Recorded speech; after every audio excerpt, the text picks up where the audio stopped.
Voilà, bien nous continuons ce que nous avons commencé hier. Je vous rappelle que nous parlons du combat spirituel.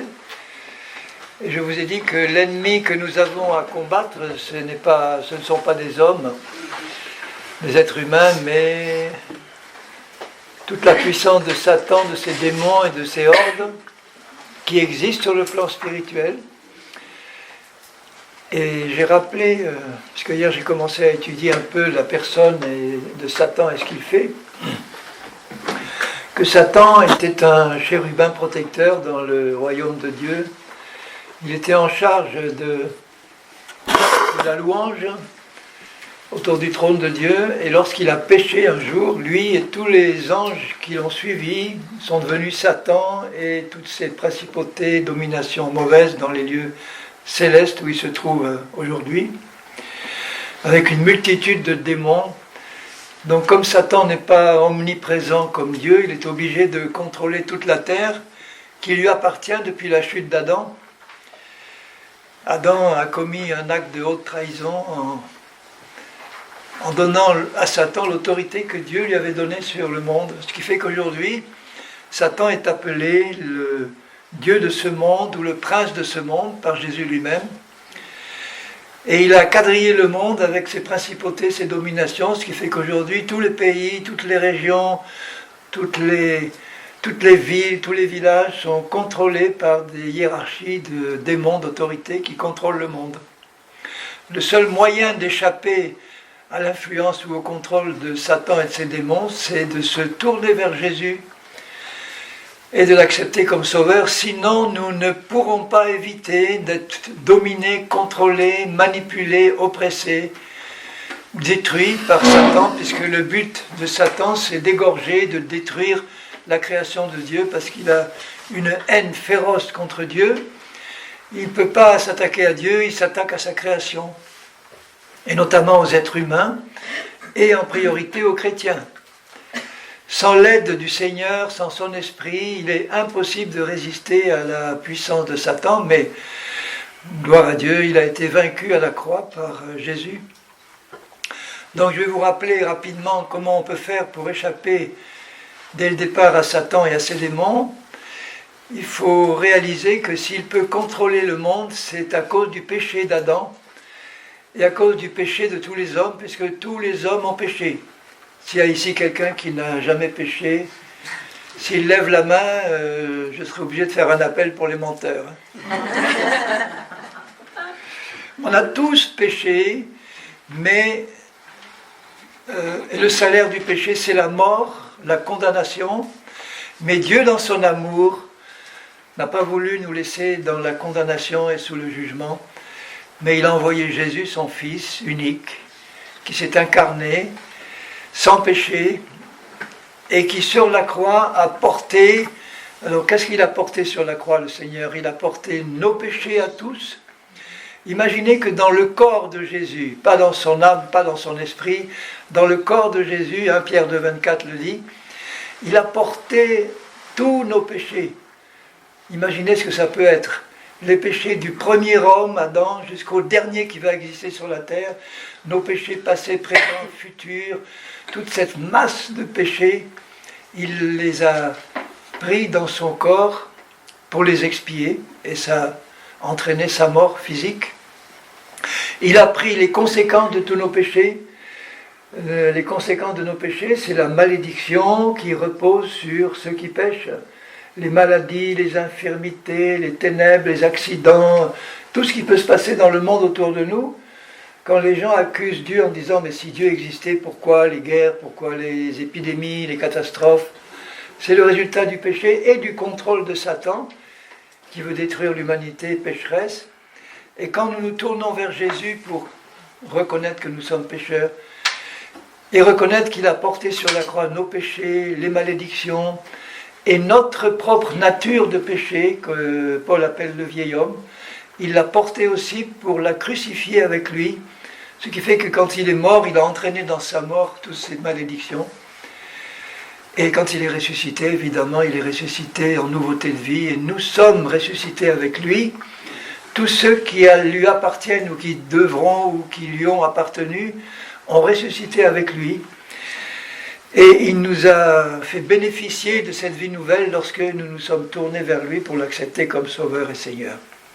J'expliquais hier une chose extrêmement importante, c'est que notre esprit est né de nouveau, notre être intérieur profond, mais notre âme, notre être conscient ordinaire que nous avons traîné depuis notre naissance sur cette terre, qui a été façonné par notre passé, notre hérédité, je le dis, mais je le répète, il faut bien le comprendre, par toutes nos expériences passées, notre culture, nos traumatismes, nos expériences passées, tout ça a façonné en nous une personnalité avec ses qualités et ses défauts, qui est la nôtre quand on arrive à Jésus, mais elle est contrôlée par Satan, elle est façonnée par le péché. Notre esprit passe par une nouvelle naissance, il devient pur et parfait comme Jésus, mais dans notre être conscient, tout est à purifier. Et nous devons nous engager à ce moment-là dans un processus de purification, sanctification, perfectionnement en Christ. C'est lui qui nous dirige dans ce processus. Il nous a laissé son esprit, sa parole, et il attend de nous que, aimant la vérité, aimant le Seigneur, nous étudions sa parole, nous laissons le Saint-Esprit, le sang de Jésus et la parole de Dieu nous purifier. Et nous ne pouvons pas être purifiés autrement qu'en connaissant la vérité, la parole de Dieu, et en obéissant, en la mettant en pratique. Et au fur et à mesure que nous le faisons, notre âme est purifiée, notre corps aussi peut recevoir des guérisons, des délivrances, et nous progressons dans la connaissance de Dieu. Nous devons aussi nous rappeler que... non, je le dirai plus tard, voilà. Alors, à propos de Satan, je terminerai en disant qu'il a été vaincu à la croix, toute puissance lui a été ôtée. Actuellement, Satan est un ennemi complètement vaincu, mais pour que nous puissions profiter de la victoire de Jésus, il faut que nous ayons pris Jésus comme notre Sauveur et Seigneur. Regardez ce qui est dit dans Matthieu 28, au verset 18, après la résurrection de Jésus. Matthieu 28. Vous connaissez tous la plupart de ces passages, mais il est bon de les rappeler, de les lire. Matthieu 28, verset 18. Jésus s'étant approché, donc il est ressuscité, il se prépare à remonter au ciel. Il leur parla ainsi, « Tout pouvoir m'a été donné dans le ciel et sur la terre. »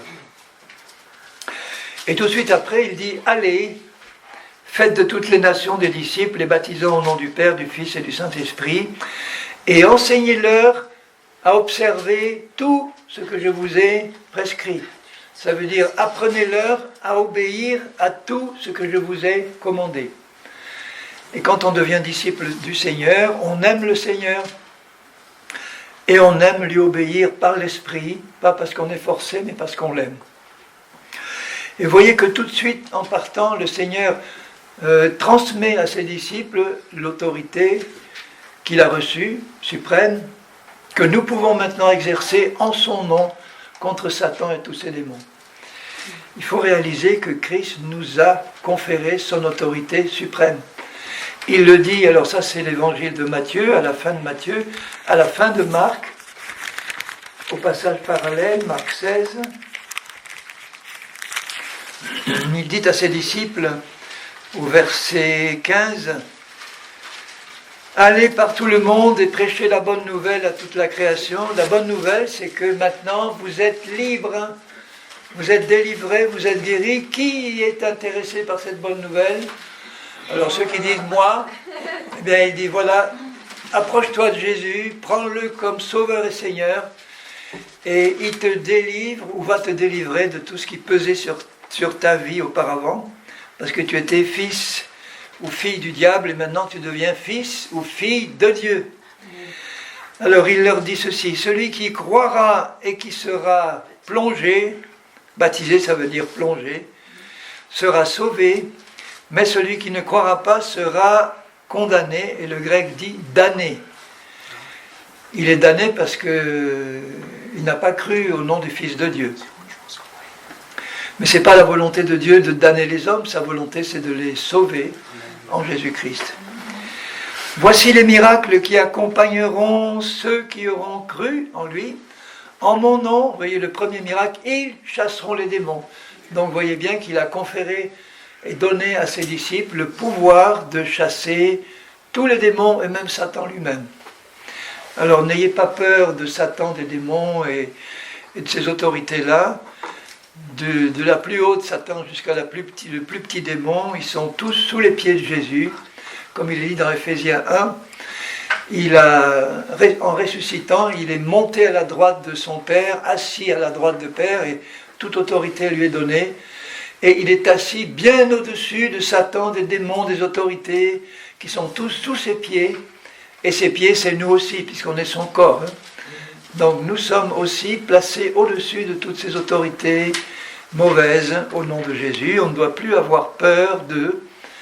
Il y a des chrétiens qui disent « Oh, parle pas de Satan, il pourrait nous entendre. » Et bien alors, moi, dans ce cas-là, je hausse la voix et je dis « S'il est un peu loin, il m'entendra. » Et le premier miracle, c'est ça. En mon nom, ils chasseront les démons. En mon nom, ils parleront de nouvelles langues. Tous les chrétiens doivent parler en langue, parce que c'est Jésus qui le dit, tous ceux qui croient du moins. Si vous ne parlez pas encore en langue, c'est que vous ignorez que vous pouvez le faire en demandant à Dieu qu'il vous remplisse de son esprit. Il le fait dès que vous l'avez demandé, si vous le croyez, et à ce moment-là, vous mettez votre foi en action, vous ouvrez la bouche et vous commencez à parler en langue par la foi, en laissant le Saint-Esprit s'exprimer au travers de votre bouche. C'est pas compliqué, hein? On va peut-être prier pour ça à la fin du séminaire, pour tous ceux qui veulent être baptisés de l'Esprit et visités par le Seigneur. Ensuite, ils saisiront des serpents. C'est ce que Paul, quand il a été mordu par une vipère, il l'a jeté dans le feu et il n'y est pas arrivé de mal. S'ils boivent quelques breuvages mortels, il ne leur fera point de mal. Je pense que c'est valable aussi pour les nourritures. Et ils imposeront les mains aux malades en mon nom, et les malades seront guéris. Alors c'est pour qui tout ça? C'est pour tous ceux qui croient. C'est pas pour tout le monde, c'est pour tous ceux qui croient. Donc normalement pour tous les chrétiens, si nous croyons, nous sommes croyants, nous avons accès à cette autorité-là. Ce sont des actes d'autorité, ce sont des miracles au nom de Jésus. Alors l'épître aux Colossiens nous dit ceci. Épître de Paul aux Colossiens, au chapitre 1er et au verset 12 à 14, Colossiens 1, 12, « Rendez grâce au Père, qui nous a rendus capables d'avoir part à l'héritage des saints dans la lumière. » Donc tu as été rendu capable de bénéficier, de profiter de ton héritage. Ça veut dire que ton héritage t'a été acquis par Jésus, par sa mort et sa résurrection. Cet héritage est disponible pour toi dans les lieux célestes.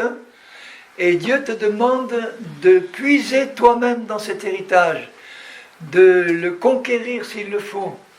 De même que les Hébreux ont conquis leur héritage, le pays de Canaan, où coule le lait et le miel, Dieu leur avait dit, c'est à vous.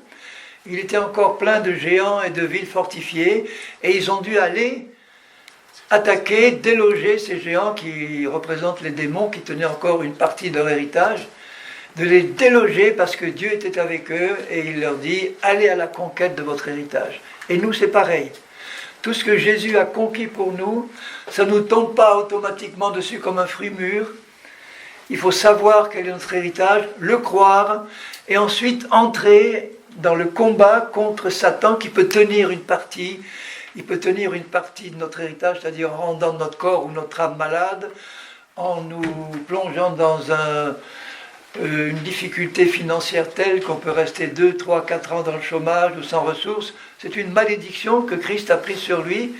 Et nous devons, par la foi, lutter contre ces démons qui nous empêchent de toucher notre héritage.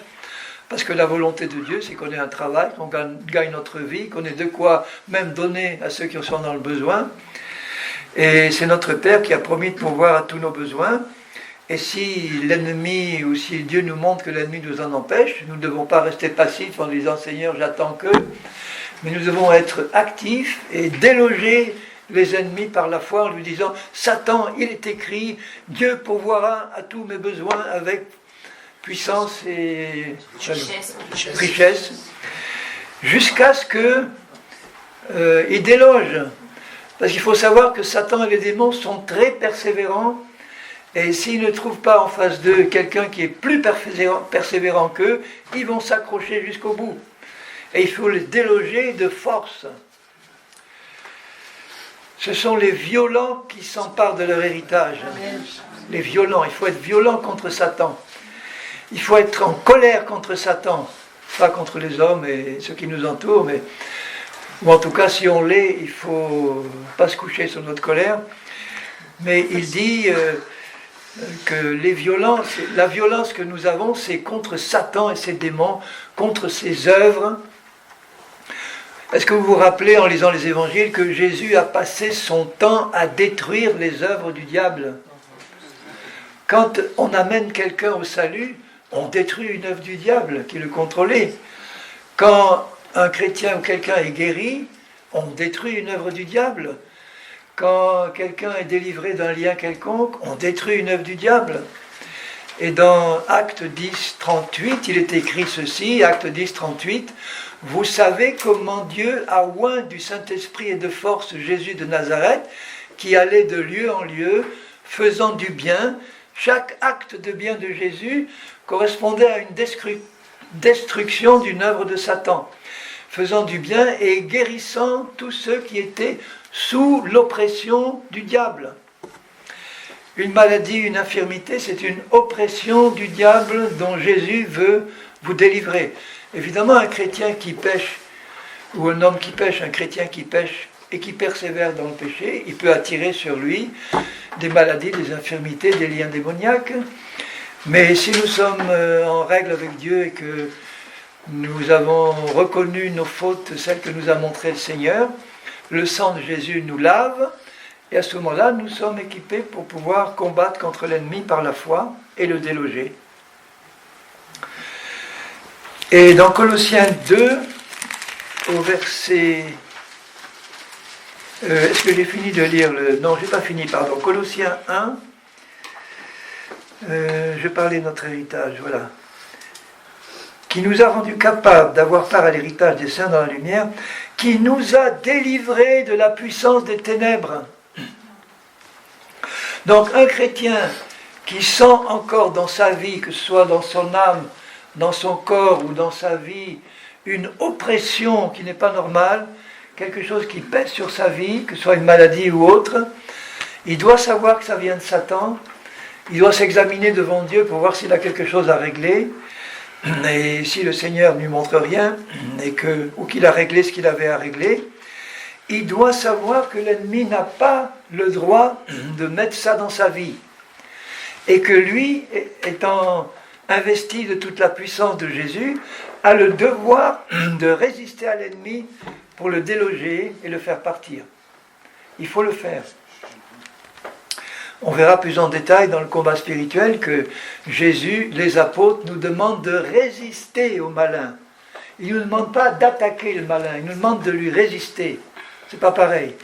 Il y a des gens qui passent leur temps à courir dans le monde, à soulever la moindre pierre pour voir s'il y a un démon, pour les chercher, les chasser.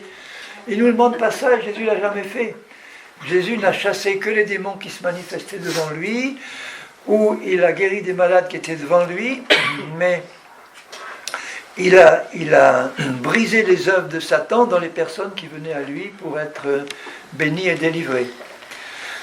Il n'a pas couru le monde pour le faire dans la vie de ceux qui n'étaient pas intéressés à le recevoir.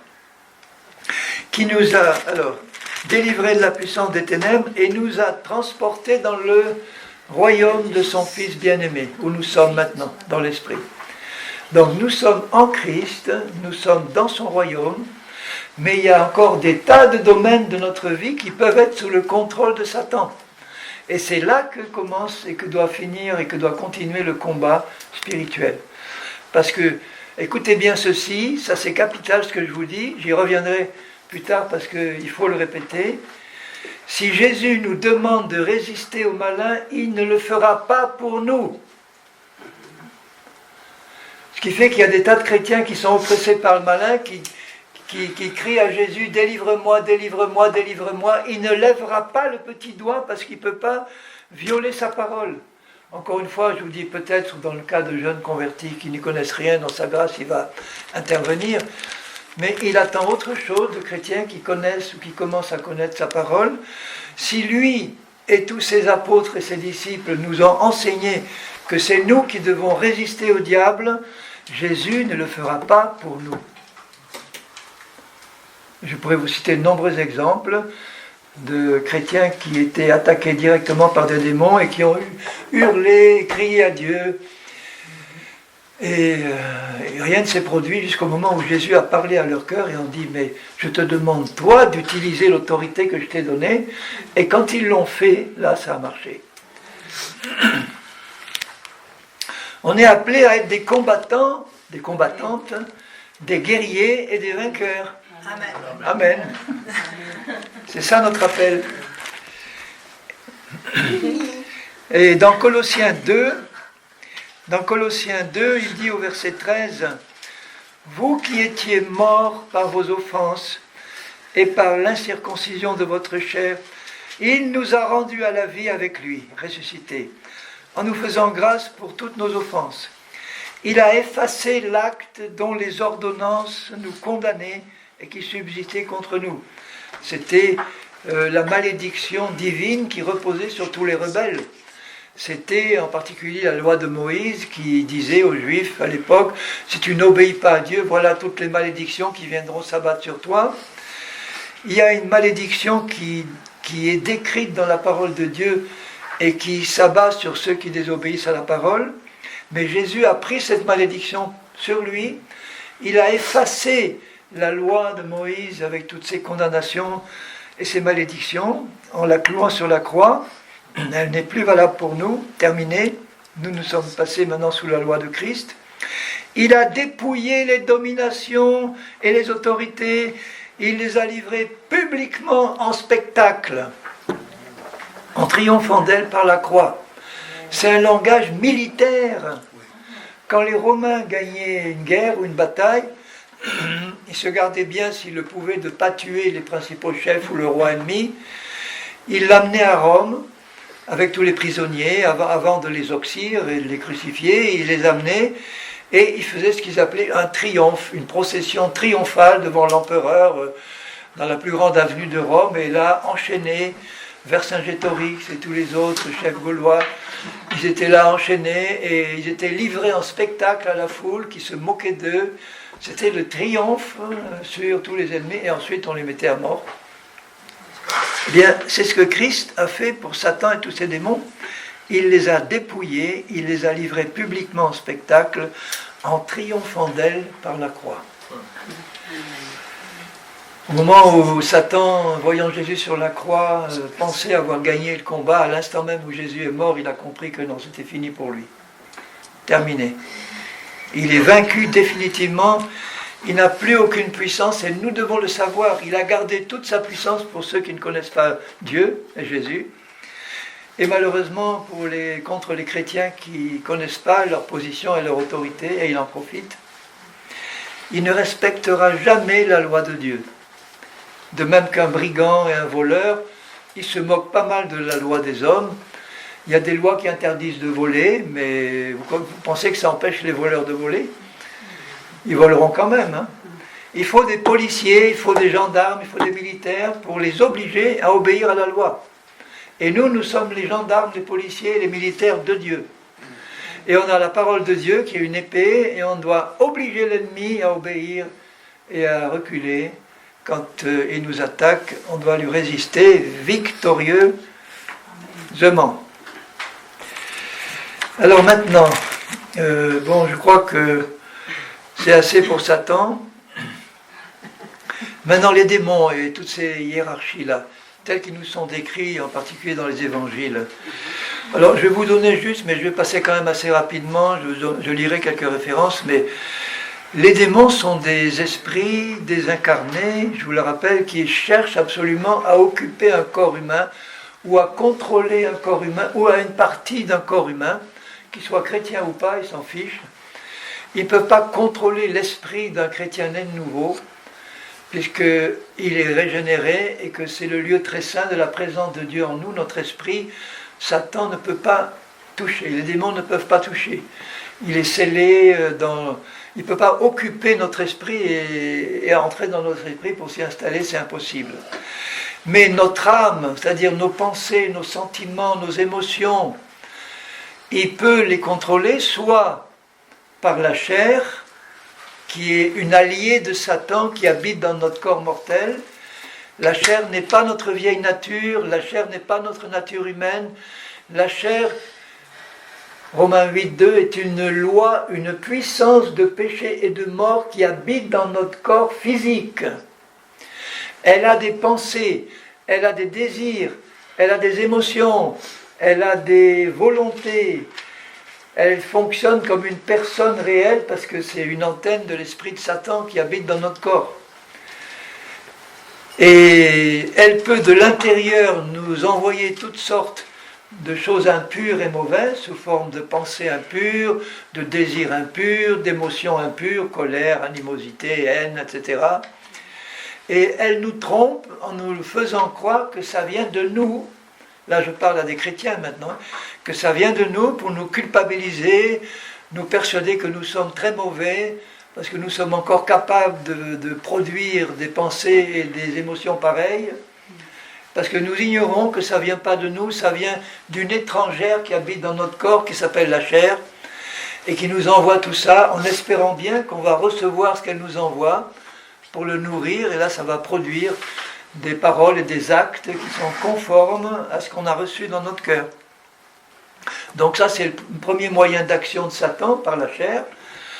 Et puis ensuite, si nous succombons aux tentations de la chair et qu'on la laisse nous contrôler dans un domaine ou dans un autre, ça peut attirer des démons qui sont attirés par les mauvaises odeurs qu'on exprime à ce moment-là et qui vont augmenter le problème.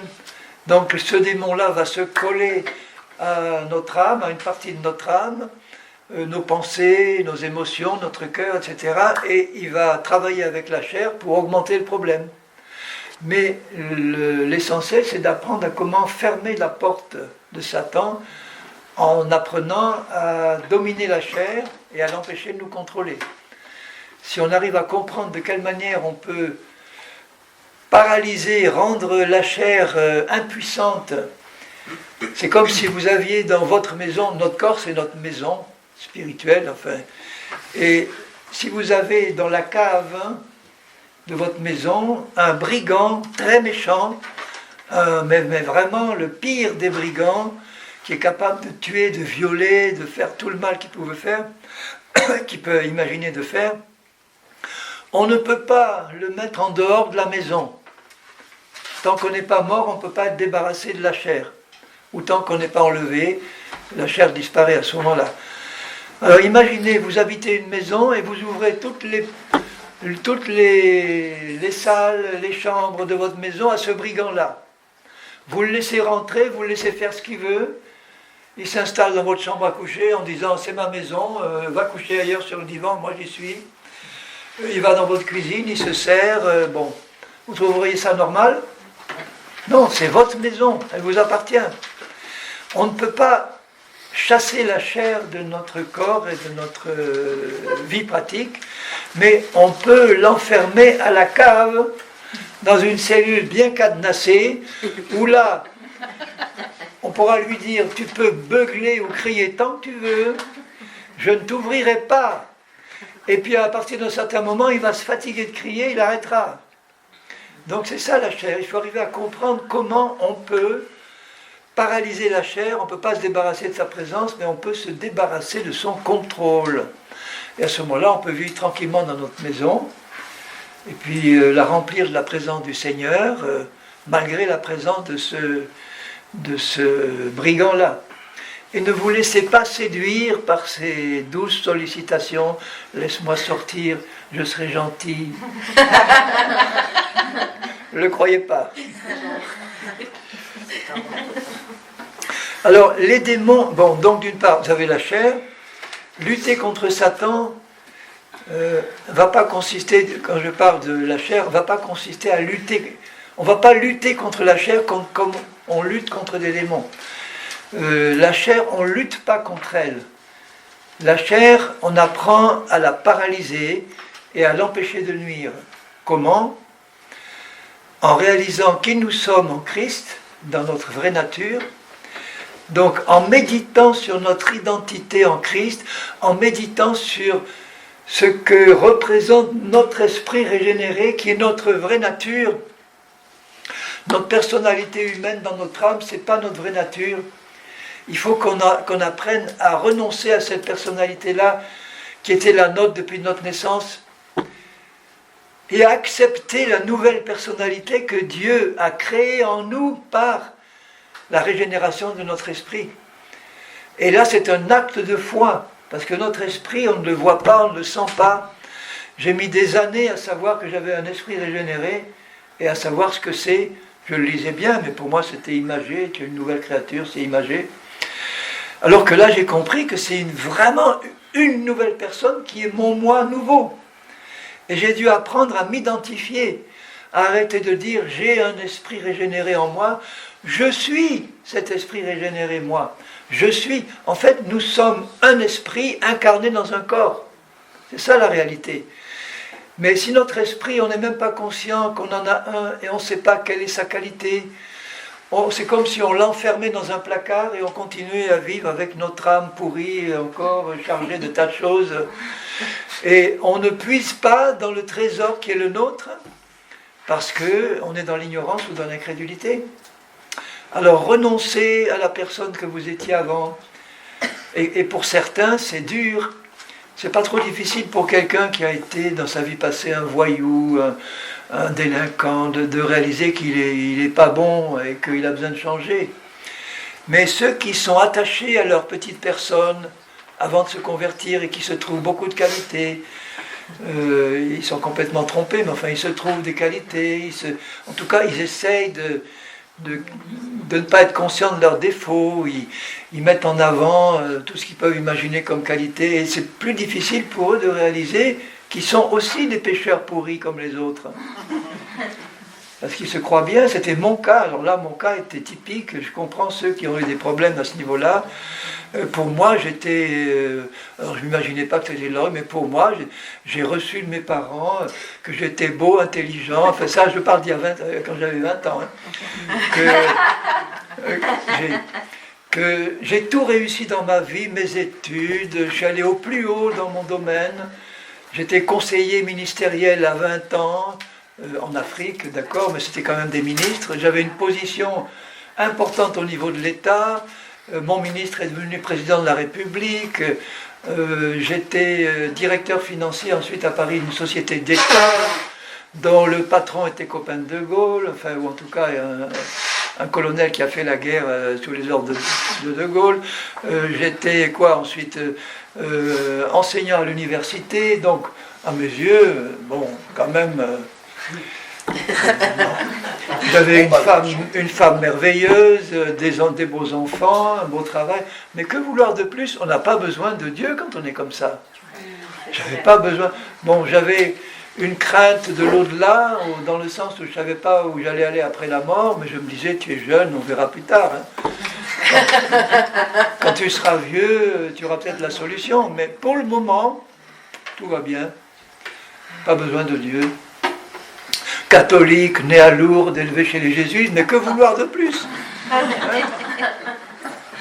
Vraiment, je faisais partie à mes yeux du gratin.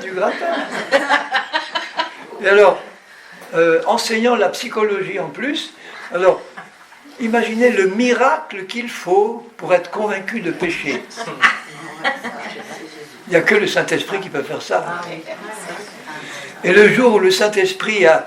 Parce qu'en entendant la parole, la première fois que j'ai entendu vraiment un message évangélique où le pasteur qui parlait était un mort ressuscité, il était mort 3 heures, Jésus lui a montré le ciel, l'enfer, il était revenu, avec une maladie incurable, il ne pouvait pas guérir, et 3 jours après, c'est revenu sur la terre, Jésus l'a entièrement guéri, délivré et tout.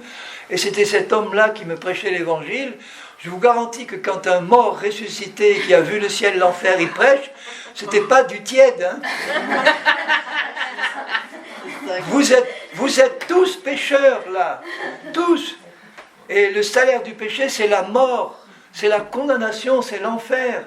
Mais gloire à Dieu, Jésus, dans son grand amour, vous a tellement aimé qu'il a donné Jésus pour vous, pour que tous ceux qui acceptent de se reconnaître pécheurs et qui acceptent de reconnaître que Dieu, dans son amour, a donné son Fils pour payer pour vos péchés. Alors, j'écoute ça, mais ça me semblait logique.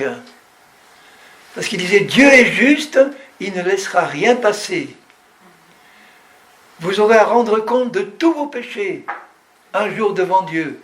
Si vous n'acceptez pas Jésus comme sauveur maintenant, tous vos péchés, du plus petit au plus grand, sont inscrits dans les livres, et le jour où vous mourrez, vous irez devant Dieu, le livre sera ouvert publiquement, et tous vos péchés seront mis sous vos nez, votre nez. Et là, il ne sera plus possible de se convertir après la mort, c'est terminé. C'est terrible, hein? C'est maintenant qu'il faut le faire. Alors j'entends ce message-là, je dis, oui, je pensais à mon père qui était magistrat, haut placé, qui me disait, un homme intègre et bon, il s'est converti avant de mourir, mais il était intègre et bon, enfin au sens, un bon juge, un bon magistrat. Il me disait, moi, quand je vois les dossiers de certains délinquants, je vois leur enfance, je vois ce qu'ils ont vécu, je vois ce qu'ils ont subi. Ils sont devenus criminels. Il a été président de cour d'assises, des gens comme ça, des criminels qui...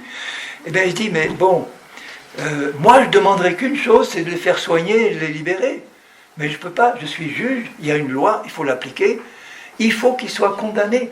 Alors, je vais essayer de le faire le mieux possible, le plus justement possible, mais il faut qu'ils soient condamnés. Il y a une loi. Alors que la loi de Dieu dit, il faut qu'il soit condamné, mais il y en a un qui a été condamné à ta place. Si tu l'acceptes, comme il a subi ta condamnation, tu n'as plus à la subir. Et moi, ça m'a... Alors j'ai dit, mais il n'y a rien c'est parfaitement logique. Je comprends ça parfaitement. Et puis j'ai été touché dans mon cœur, et là, le Saint-Esprit m'a ouvert le cœur en me disant, mais... Tu comprends maintenant que tu es pécheur comme tout le monde. Et même pire que les autres, parce que le pire des pécheurs, c'est celui qui se croit bien. Et merci Seigneur, parce que tu ne m'as pas laissé dans cet état. Et je me suis vite tourné vers Jésus. À partir du moment où tu sais que tu es pécheur, tu ne l'attends pas. Et là, j'ai dit, Seigneur, dans mon cœur, Seigneur, oui, je suis pécheur, et je reconnais que Jésus est mort pour moi. Amen. Mais je savais, je me sentais soulagé. Ne tenez pas compte de ce que vous sentez ou pas, mais j'ai senti la paix dans mon cœur, mais j'étais loin d'imaginer que j'étais né de nouveau. Que mon esprit à ce moment-là était passé par une nouvelle naissance, et que mon esprit était aussi pur et aussi juste que Jésus. Aucune idée, il a fallu que j'étudie la parole pour le savoir. Et à partir de là a commencé un travail de perfectionnement et de sanctification, mais qui est allé beaucoup plus vite quand j'ai compris qui j'étais en Christ, dans le cadeau qu'il m'a fait dans ma nouvelle nature. Donc, la chair, on apprend à la maintenir paralysée de cette manière-là, en réalisant qui vous êtes dans votre nouvelle personne, en apprenant à oublier qui vous étiez avant, et ça c'est pas toujours facile, hein. Parce qu'on dit quelquefois, bon, chasser la nature, elle revient au galop, mais on a besoin de méditer sur notre nouvelle identité jusqu'à ce que ça soit naturel, de savoir que nous sommes vraiment une recréation, une personne nouvelle, que notre identité, elle est plus suisse, française ou autre, mais que nous sommes fils et filles de Dieu et que notre identité est dans le ciel, que notre esprit est dans un domaine où ni la chair ni Satan ne peuvent rentrer. Et plus vous vous identifiez à la personne nouvelle que vous êtes, plus dans votre esprit vous savez que vous avez échappé là à tout contrôle de Satan, qui peut encore le contrôler à l'étage en dessous, mais déjà là, c'est fait. Et si vous réalisez en plus que dans votre corps subsiste une puissance de péché qui va continuer à envoyer dans votre âme des désirs, des pensées, etc., là, vous allez travailler au niveau de votre âme, avec Jésus, à être de plus en plus conscient de ce qui vient de la chair, pour ne pas l'accepter quand ça arrive à la porte de votre âme. Une pensée impure, une pensée d'orgueil, une pensée de jalousie, d'animosité, de rancune, de manque de pardon. Tout ça vient de Satan par la chair, essaye de rentrer dans notre âme, et si ça arrive à rentrer, ça se plante après, et il faut du temps pour déraciner ça. Donc il faut l'empêcher d'entrer. Donc vous voyez, plus vous réalisez que vous êtes dans votre esprit, dans le royaume de Dieu, et que la chair, qui continue d'être dans le même corps que vous, est dans le royaume de Satan, ces deux royaumes qui ne se mélangent pas, et qu'entre les deux, il y a la croix de Jésus. C'est la porte où nous sommes passés en Christ pour rentrer dans le royaume de Dieu. Mais ni les démons, ni la chair ne peuvent entrer là où nous sommes dans l'esprit par cette porte-là, parce qu'ils ne peuvent pas passer par la croix, eux. Ils ne peuvent pas se convertir. La chair ne peut pas se repentir, ni Satan, ni les démons. Donc plus vous réalisez votre position en Christ, plus vous apprenez à maintenir la chair paralysée, parce qu'elle ne peut plus vous contrôler, parce que vous savez qui vous êtes, et vous savez que vous avez autorité pour la garder dehors. Même si vous pouvez sentir ou tout ce qu'elle essaye de faire autour de vous, vous ne vous laissez pas impressionner et vous ne le laissez pas rentrer. Donc là, le problème de la chair est réglé. Il ne reste plus que maintenant la lutte contre Satan et les démons. Mais vous comprenez bien que mieux le premier problème sera réglé, plus facile sera la lutte après. Un chrétien charnel qui est contrôlé par la chair, qui est encore une antenne de Satan, s'il entre dans un combat spirituel contre les démons, il risque de ramasser des coups qu'il peut éviter s'il n'est pas charnel. Vous comprenez ce que je veux dire, hein? C'est comme quelqu'un qui est contrôlé par une chair de colère, parce que la chair a des manifestations qui peuvent être différentes selon l'hérédité qu'on a ou le passé qu'on a. Vous avez des familles qui sont coléreuses de père en fils, le grand-père est coléreux, le père est coléreux, le fils est coléreux. C'est hérité de la chair, de péché qu'on a reçu des parents. Ça prend cette coloration-là. D'autres, c'est autre chose. D'autres, c'est la drogue, d'autres, c'est l'impureté sexuelle, etc. D'autres, c'est tout. Bon, mais en tout cas, on a un potentiel pour que ce soit tout en nous tous. Hein. Et ce que je voulais dire, c'est que... Quoi? Qu'est-ce que je voulais dire, Seigneur? Celui qui est charnel, celui qui est charnel, il a du mal à combattre. Oui, voilà, celui qui est charnel a du mal à combattre, parce que, imaginez donc, il est coléreux parce que c'est la chair qui le contrôle. Et puis, il va essayer de lutter contre un démon de colère. Il va dire, ça doit être un démon de colère qui me contrôle. C'est peut-être pas le cas, la chair suffit pour contrôler un chrétien. Et il va se lancer dans un combat contre un démon de contrôle, et ça ne servira à rien, parce qu'il n'a pas fermé la porte de la chair. Ou alors, si vraiment il y a eu un démon de colère qui a été attiré parce qu'il a laissé la chair coléreuse le contrôler trop souvent. Et vous savez par quoi les mouches bleues sont attirées, hein? Elles ne sont pas attirées par du parfum, elles sont attirées par... Bon, les démons sont attirés par la chair, et un chrétien qui se laisse constamment dominer par la chair, c'est sûr qu'il va attirer les mouches. Belzébuth, ça veut dire le prince des mouches. Donc il va attirer les mouches qui vont venir se coller, et à ce moment-là, ça va augmenter le problème. Mais si il réalise qu'il y a un esprit de colère qui est venu se coller à lui, et qu'il arrive à le chasser, le problème ne sera pas résolu, parce qu'il n'a pas appris à fermer la porte de la chair, qui elle aussi est coléreuse comme un démon. Donc il va être constamment en train de chasser quelque chose qui revient, et puis en plus le démon va chercher à revenir. Bon, bref. Donc vous voyez le problème, hein? Mais merci Seigneur, tu as des solutions. Amen. Alors maintenant, je vais donner quelques définitions rapides des démons pour vous montrer dans la parole ce qu'ils font en général et ce qu'ils sont capables de faire. Donc les démons sont des personnes, des esprits qui ont une personnalité, c'est-à-dire des pensées, des émotions, des désirs, une volonté, tous au service de Satan. Alors les démons parlent D'abord, ils se parlent entre eux, mais ils peuvent parler au travers d'un être humain qu'ils contrôlent. Et il y a de nombreux exemples dans les évangiles, je ne vais pas les citer parce que vous les connaissez, ils parlent. Les démons sont des êtres intelligents, quelquefois même hyper intelligents. Leur maître, il est super, hyper intelligent. Et ils savent à quoi ils sont destinés. Au lac de feu et de soufre, ils le savent. Et ils essayent d'entraîner le maximum d'hommes avec eux parce qu'ils ne veulent pas être tout seuls là-bas, avec Satan. Les démons croient en Dieu et ils tremblent. Alors je vous lis par là, je vais citer ils savent que Dieu existe, hein, c'est pas qu'ils croient en quelqu'un qui... Alors, dans Jacques 2, verset 19, l'épître de Jacques, chapitre 2, verset 19, tu crois qu'il y a un seul Dieu, tu fais bien. Les démons le croient aussi et ils tremblent. Ils tremblent, et Satan est le premier à trembler.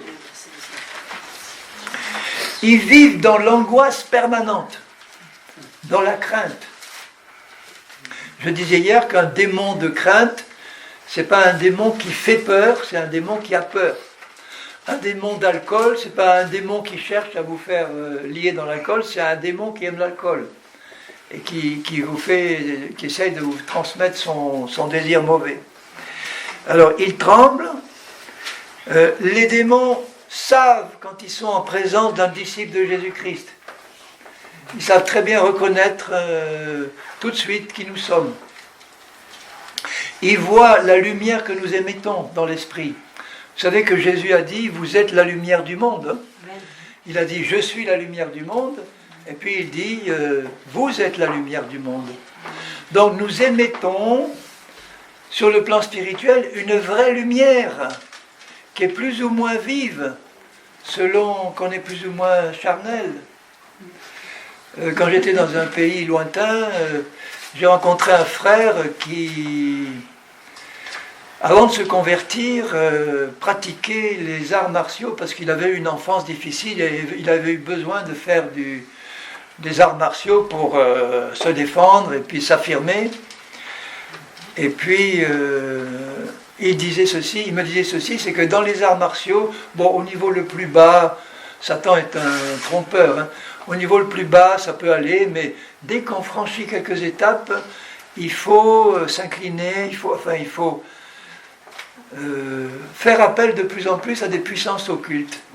Et à un certain niveau, il m'avait dit, à un certain niveau, mon maître, donc dans le sport, dans l'art martial qu'il pratiquait, je ne sais plus lequel, c'est pareil pour tous, m'a dit, si tu veux maintenant aller plus loin, maintenant il faut faire une expérience spirituelle, tu vas sortir de ton corps avec moi, on va faire un petit voyage astral, et là on va recevoir de quelqu'un qui, bon, il n'a pas dit que c'était Satan évidemment, un degré de puissance supplémentaire. Et ils y sont allés à deux, un de ses amis et lui, et l'ami était terrorisé, il a dû redescendre en vitesse, lui a accepté l'expérience.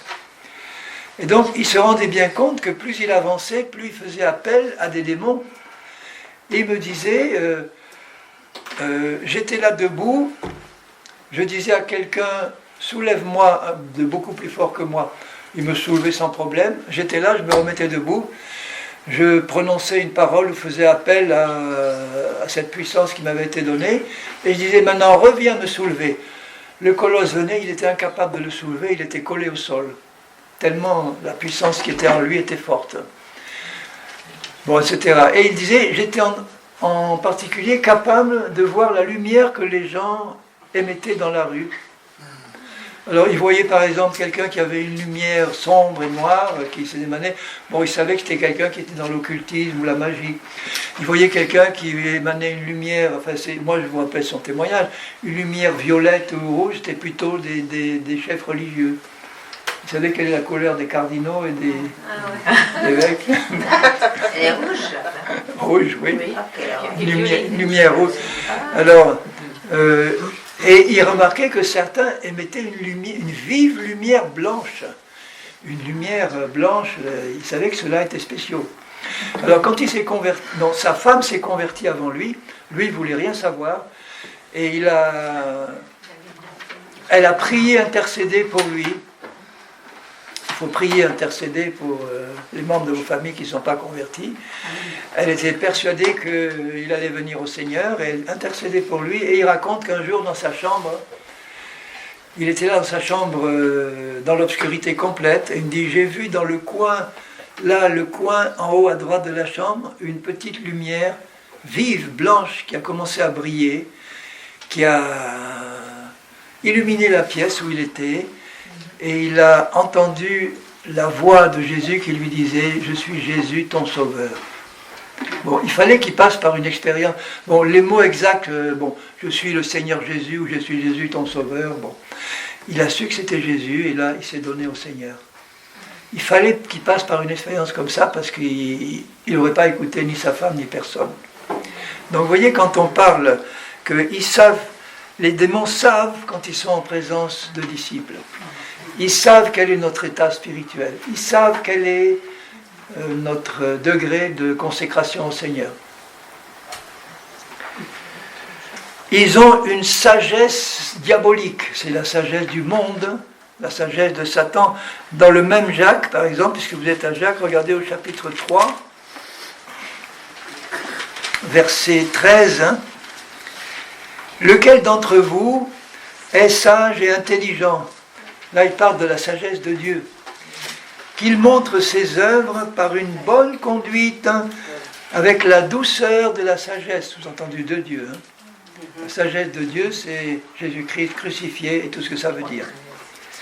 Mais si vous avez dans votre cœur, c'est une partie de l'âme qui reçoit les sentiments, les émotions, si vous avez dans votre cœur un zèle amer, vous en connaissez des chrétiens qui ont un zèle amer, notamment les légalistes, les religieux qui essayent de vous convaincre de toutes sortes de manières, qu'ils ont raison, que vous avez tort, et que, etc., etc. Et un esprit de dispute. Il y a des chrétiens qui ont un esprit de dispute, c'est-à-dire ils veulent à tout prix avoir raison, ils veulent faire pression sur vous pour vous convaincre, ça c'est la méthode de Satan. Ne vous glorifiez pas et ne mentez pas contre la vérité, cette sagesse-là n'est pas celle qui vient d'en haut, mais elle est terrestre, charnelle, diabolique. Il parle à des chrétiens. Ils peuvent avoir dans leur âme, contrôlée par ces sentiments qui viennent de la chair, une sagesse qu'ils croient bonne, ils croient que c'est la bonne méthode. C'est comme un pasteur qui cherche à gagner son auditoire par des manipulations, par l'intimidation, par la pression douce, enfin bon. C'est des méthodes qu'on apprend en psychologie. Manipuler les gens.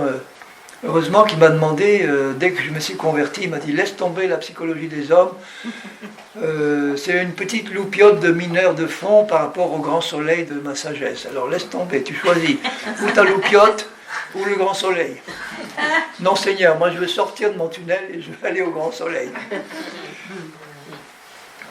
À propos de la psychologie, il y en a qui ont essayé d'utiliser ce que je savais pour me dire, mais maintenant, tu pourrais utiliser ça pour le Seigneur. Mais non. C'est utiliser des moyens humains en les habillant de quelques versets bibliques pour faire passer la sagesse du monde dans l'Église. Et elle est diabolique. Alors, je ne dis pas que la psychologie ne m'a jamais servi sur le plan humain. Ça m'a servi à être moins timide, si vous voulez, à être débloqué, etc. Mais ça n'a rien à voir par rapport à la sagesse de Dieu. Et la sagesse, il le dit, là où il y a, au verset 16, là où il y a un zèle amer, il parle à des chrétiens qui ont ce zèle-là, et un esprit de dispute, il y a du désordre et toutes sortes de mauvaises actions. Donc vous voyez l'origine de ce qui se passe dans la vie des couples, des églises chrétiennes. La sagesse d'en haut est premièrement pure, ensuite pacifique, modérée, conciliante, pleine de miséricorde, de bons fruits, exempte de duplicité, ça veut dire d'hypocrisie, d'hypocrisie, de duplicité, un double langage. Le fruit de la justice, c'est le fruit de l'esprit, est semé dans la paix par ceux qui recherchent la paix. Et il est semé où? Il est semé dans nos cœurs. Si dans ton cœur humain, tu réalises que Dieu t'a donné sa justice, dans ta vraie nature, tu es un juste maintenant, une juste, un saint de Dieu, et que tu médites dans ton cœur humain ces vérités-là, tu fais descendre dans ton cœur des bonnes semences. Quand il dit là, le fruit de la justice, le fruit de l'esprit qui est dans mon esprit, pour descendre dans ma vie, j'ai besoin de méditer dessus. Qu'est-ce que ça veut dire que la justice de Dieu? Qu'est-ce qu'il m'a donné dans l'esprit? En méditant et en croyant ce que je médite, ce fruit est semé dans mon cœur et il produit dans ma vie la récolte qui correspond à cette semence. La paix de Dieu va augmenter dans mon âme, la sagesse de Dieu va augmenter. Et elle est semée dans la paix par ceux qui recherchent la paix. C'est merveilleux, la paix de Jésus. Un couple où règne la paix de Jésus. Une église où règne la paix de Jésus. Un chrétien dans le cœur duquel règne la paix de Jésus. Mais n'oubliez pas, mes bien-aimés, que vous avez déjà tout ça en plénitude dans votre esprit. Dans votre esprit, vous avez la plénitude de l'amour, de la paix, de la joie de Dieu, de la patience de Jésus, de la persévérance de Jésus.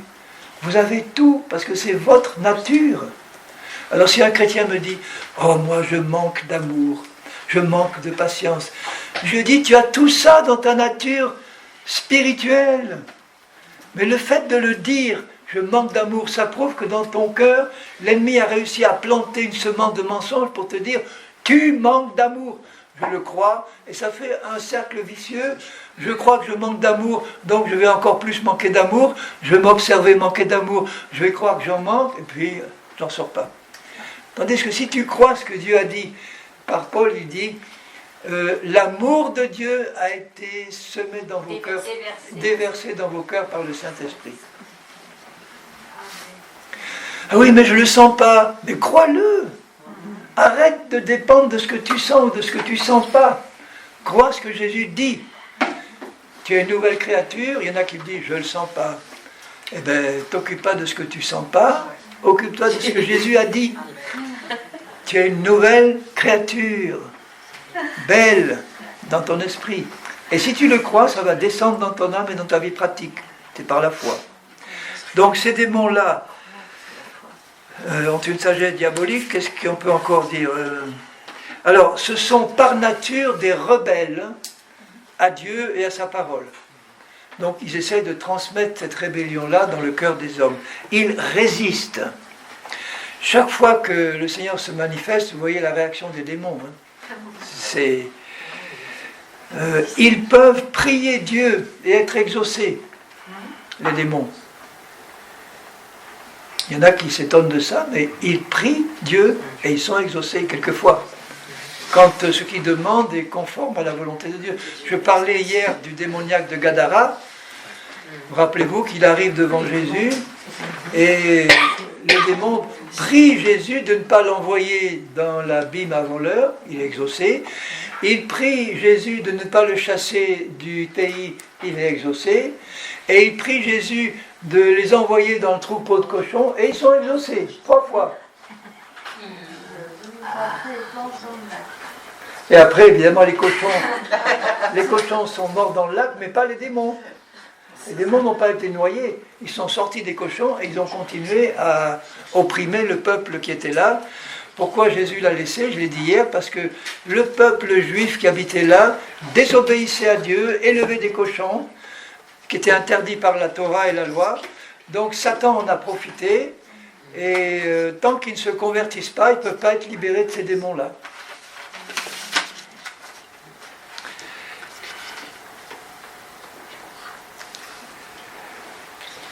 Quand ils sont attaqués par nous, quand on combat un démon, ils peuvent appeler du renfort auprès de Satan et en recevoir.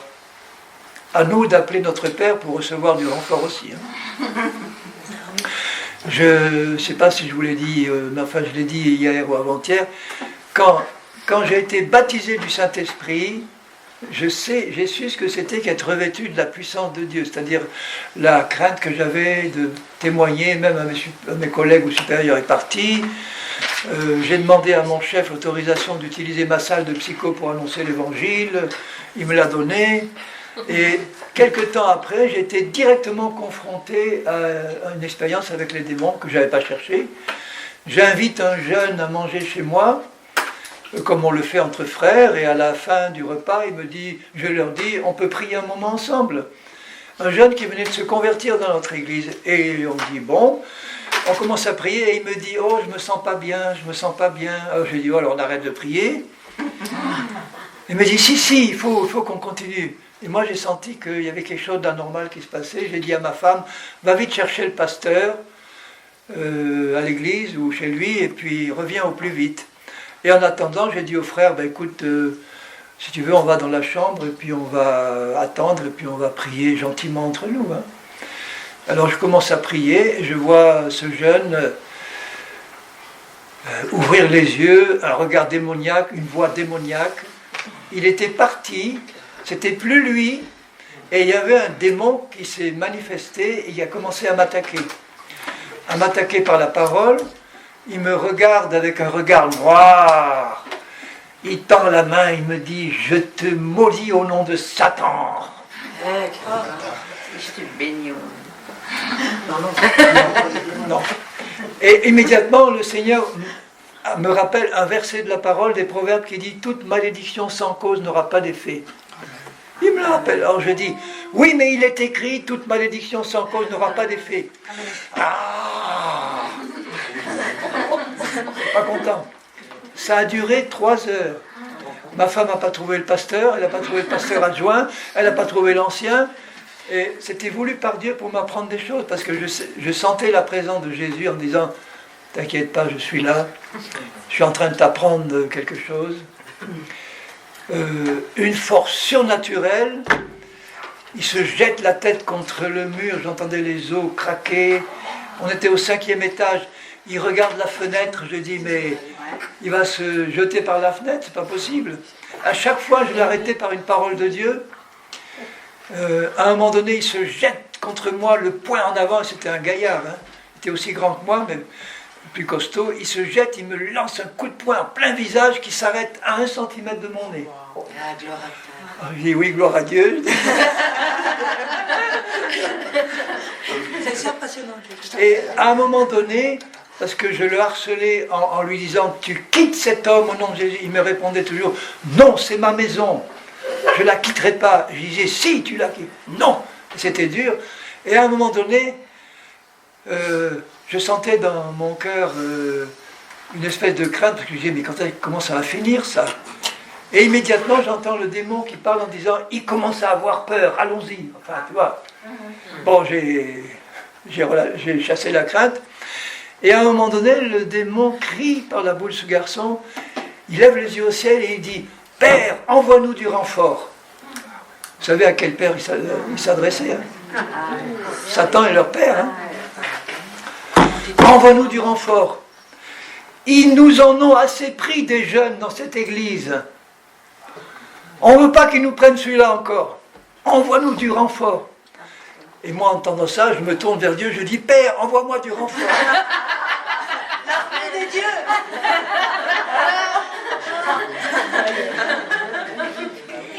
Et j'ai senti une onction puissante venir sur moi, comme si mon autorité était décuplée. Et là, je lui ai dit, le Seigneur me met la parole qu'il avait au Gadarénien, demande-lui son nom, discute pas avec les démons, mais son nom. Au nom de Jésus, donne-moi ton nom. Non. Donne-moi ton nom. Non. Alors. Maintenant, au nom de Jésus-Christ, tu me donnes ton nom. Et là, j'étais vraiment dans l'autorité de Jésus. Je m'appelle Beauté. Beauté. Je l'ai pris au mot. J'ai dit, bon, il a été obligé de donner son nom. Il l'a donné. Alors j'ai dit, beauté au nom de Jésus, quitte cet homme maintenant. Après j'ai réfléchi, j'ai dit, si mes étudiants en psycho me voyaient là, alors là, il dirait, lui, il est bon pour l'asile. Hein. Et voilà. Donc, beauté, c'était le chef. Non, parce qu'il m'avait dit juste avant, nous sommes nombreux. Quand j'ai donné l'ordre, donne-moi ton nom, il me dit, nous sommes nombreux. À Jésus, il dit, nous sommes légions. Et donc, j'ai parlé au chef de cette multitude-là, et beauté est parti, et tous les autres sont partis avec. Les nombreux. Et je vois mon jeune ouvrir les yeux, et il regarde autour de lui, il était à moitié dépoitraillé, la chambre c'était un capharnaüm, il y avait du désordre partout. Il me regarde et me dit, mais qu'est-ce qui s'est passé? Il n'avait rien vu de ce qui s'était passé en 3 heures. Et moi je lui dis, maintenant c'est toi qui vas me dire ce qui s'est passé, qui c'est ce beauté-là? Avant ma conversion, avec quelques jeunes, on était allés dans un cimetière et on avait invoqué Satan pour qu'il me donne le pouvoir de séduction sur les filles. Et il avait été pris par un esprit de beauté satanique, enfin de beauté de Satan, quoi, pour séduire les filles. Et Dieu, dans sa bonté, l'a délivré. Mais il était déjà converti. Donc si on vous dit, dès qu'on est converti, ça libère complètement de toutes les chaînes de l'ennemi immédiatement, ce n'est pas le cas. Est-ce que quand vous êtes convertis, les chrétiens ils sont libérés automatiquement de toutes leurs maladies et leurs infirmités automatiquement? Non. Mais pourtant, Jésus nous a guéris de toutes nos maladies sur la croix. Et nous a délivrés de Satan sur la croix. Mais est-ce que ça vient automatiquement? Non. Ça vient automatiquement quand on comprend ce que Jésus a fait, qu'on prend la parole et qu'on déloge l'ennemi au nom de Jésus. Amen. Amen. Vous avez remarqué que quand Jésus parle à la belle-mère de Pierre, Pierre, soi-disant le premier pape, il avait une femme apparemment et une belle-mère. Eh bien, elle était fiévreuse, allongée, et il est dit que Jésus menaça la fièvre. Et vous voyez souvent Jésus parler à une maladie ou à une infirmité pour la chasser. Donc derrière la fièvre, il y avait une puissance qui agissait. Et il parle à la fièvre, il la menace, et elle est guérie. Alors pourquoi on ne fait pas ça pour nous? Quand je me suis trouvé attaqué parfois, je vous ai dit hier que ça fait 40 ans, merci Seigneur, que je n'ai pas vu un médecin, je n'ai pas eu besoin d'en voir. Je ne sais pas ce que c'est qu'une pilule, un médicament, merci Seigneur. Et ça sera le cas jusqu'au retour du Seigneur. Amen. Ou jusqu'à mes 120 ans. Mais il a fallu que je lutte sévèrement à certains moments, quand j'étais attaqué dans ma santé, presque à la limite de la mort, vu les symptômes qui se produisaient là. Et je savais que Dieu me disait à moi, je ne dis pas qu'il le dit à tout le monde, mais il m'a dit à moi, ou en tout cas je l'ai senti dans mon cœur, ne va pas aux urgences, reste là où tu es et combat, résiste. Je ne pense pas qu'il le dirait à un tout jeune converti ou quelqu'un qui n'a pas la foi et il aurait besoin d'une aide et Dieu serait d'accord pour qu'il la prenne là où il a besoin de l'avoir. Mais avec ce que tu sais maintenant, avec ce que tu sais de ton identité, etc., maintenant tu vas résister. Et j'ai parlé à l'esprit qui m'attaquait et il n'est pas parti immédiatement, hein, j'ai résisté et j'ai parlé à l'organe qui était touché. Je dis, toi, organe, tu obéis à la parole de Dieu. Hein. Au nom de Jésus, tu as été délivré de toute maladie et toute infirmité. Eh bien, ils ont tous obéi, et tout est parti, tout est redevenu normal. Et chaque fois que ça arrive, ou si ça peut arriver, je sais qu'il faut que je prenne les armes que Dieu m'a données, et que surtout, je ne me débarrasse jamais de mon armure céleste, hein, dont on va parler. Donc, ils peuvent faire appel et du renfort. Ils causent des maladies et des infirmités et toutes sortes de malédictions. Par exemple, dans Matthieu 12, bon, vous connaissez les évangiles, donc je ne vais pas trop insister là-dessus, mais j'en citerai un ou deux. Dans Matthieu 12, au verset 22, Matthieu 12, 22, alors on lui amena un démoniaque aveugle et muet. Et il le guérit, de sorte que le muet parlait et voyait. Donc il l'a guéri en chassant évidemment le démon. Quand dans Marc, au chapitre 9 de Marc 9,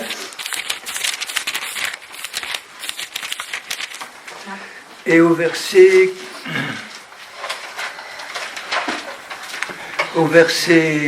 17, Marc 9, 17, donc Jésus descend de la montagne de la transfiguration. Un homme de la foule lui répondit, « Maître, j'ai amené auprès de toi mon fils qui est possédé d'un esprit muet. En quelques lieux qui le saisissent, il le jette par terre, l'enfant écume, grince des dents, devient tout raide. » Ça ressemble à une crise d'épilepsie. « J'ai prié tes disciples de chasser l'esprit, et ils n'ont pas pu. Race incrédule, un autre évangile dit, et perverse, c'est-à-dire qui tord ma parole. Leur dit Jésus, jusqu'à quand serai-je avec vous? Jusqu'à quand vous supporterai-je? Vous savez que Jésus peut se fâcher contre nous parfois, avec amour, hein, avec amour, mais il peut être sévère, comme il l'a été là, et il n'aime pas l'incrédulité. L'incrédulité, c'est de lui dire en face, je ne crois pas à ta parole. Et ça, c'est un affront pour le Seigneur. Pourquoi il leur dit ça? Parce que peu de temps avant, il leur avait donné tout pouvoir pour chasser tous les démons et guérir tous les malades. Et là, ils essayent, mais ils n'y arrivent pas. Donc Jésus n'est pas content. Race incrédule, jusqu'à vraiment, amenez-le-moi. On le lui amena, et aussitôt que l'enfant vit Jésus, l'esprit l'agita avec violence, il reconnaît immédiatement. Vous voyez ce qui est écrit là? Aussitôt que l'enfant vit Jésus, l'esprit l'agita. Donc l'esprit, c'est comme s'il voyait au travers des yeux de l'enfant. On a eu à s'occuper une fois d'une jeune chrétienne née de nouveau, mais qui, en raison de certaines pratiques antérieures, était liée par un esprit mauvais. Moi, j'emploie jamais le terme possédé. Un chrétien ne peut pas être possédé d'un démon, il peut être lié dans son âme ou dans sa vie par un esprit.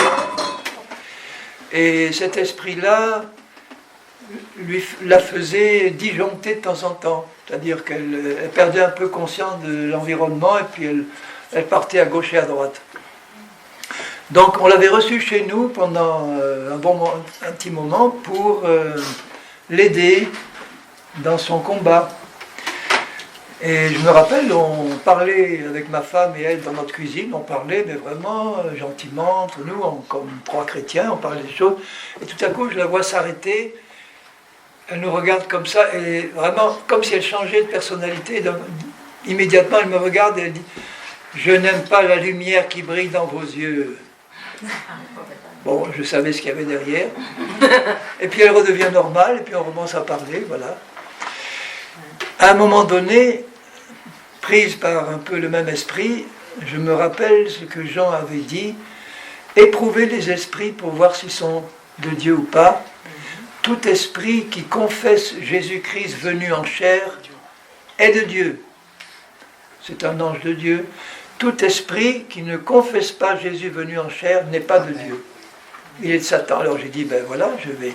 Quand je l'ai vu dans cet état, je lui ai parlé et je lui ai dit, est-ce que Jésus est venu en chair? Est-ce que Jésus, le Fils de Dieu, est venu en chair? Oui. Je lui ai dit, tiens, mais le oui là ne me semble pas tout à fait normal.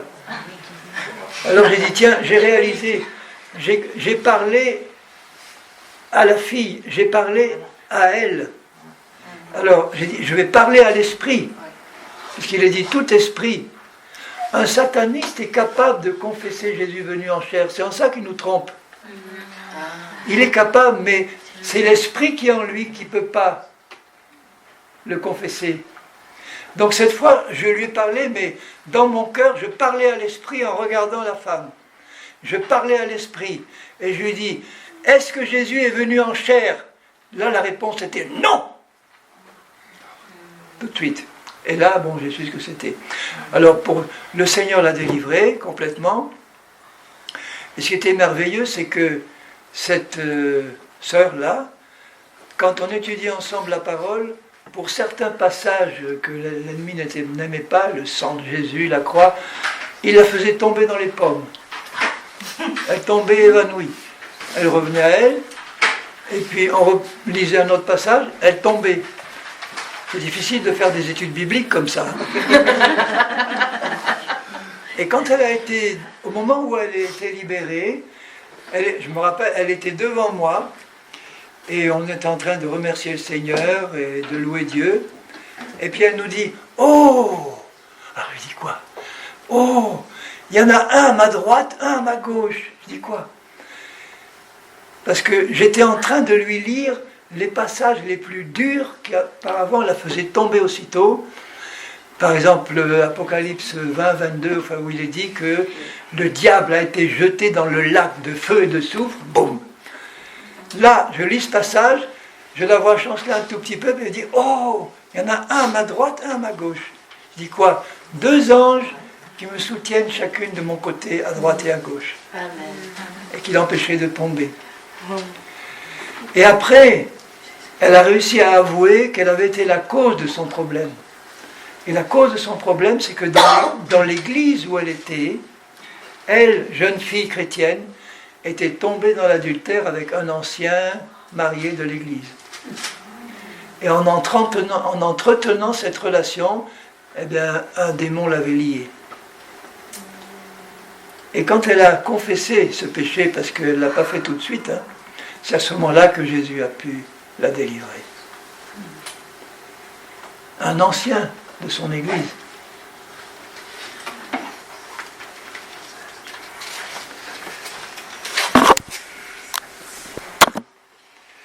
Eh bien, je crois qu'il est temps de s'arrêter.